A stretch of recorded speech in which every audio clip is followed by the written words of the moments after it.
Hi friends, welcome to Sai Krishna properties and constructions. మీరు మంచి లొకేషన్లో ఇండివిజువల్ హౌస్ కోసం చూస్తున్నారా? అయితే ఈ వీడియో మీకోసమే. విజయవాడ గౌరీశంకర్ నగర్ బల్లెంవారి వీధిలో G+1 ఇండివిజువల్ హౌస్ సేలుకు వచ్చిందండి.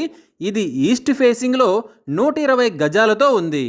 దీంట్లో గ్రౌండ్ ఫ్లోర్లో 2 సింగిల్ బెడ్రూమ్లు, ఫస్ట్ ఫ్లోర్లో ఒక డబుల్ బెడ్రూమ్లు ఉన్నాయి. దీనికి 22,000 రెంటు వస్తుంది. అలానే దీని రేటు వచ్చేసి 70 లక్షలు మాత్రమే. కానీ ప్రైస్ మాత్రం ఫిక్స్డ్ కాదండి, నెగోషియబుల్. ఈ హౌస్ ముందు 33 అడుగుల రోడ్డు కూడా ఉంది. ఈ ఇండివిజువల్ హౌస్కి సంబంధించిన మరిన్ని వివరాల కోసం స్క్రీన్ మీద కనిపిస్తున్న మా ఫోన్ నంబర్లకు వెంటనే కాల్ చేయండి. ఇలాంటి ప్రాపర్టీస్కి సంబంధించిన మరిన్ని వీడియోల కోసం మా ఛానల్ని వెంటనే సబ్స్క్రైబ్ చేసుకోండి. మీకు ఎలాంటి ప్రాపర్టీస్ కావాలో కామెంట్ రూపంలో తెలుపగలరు.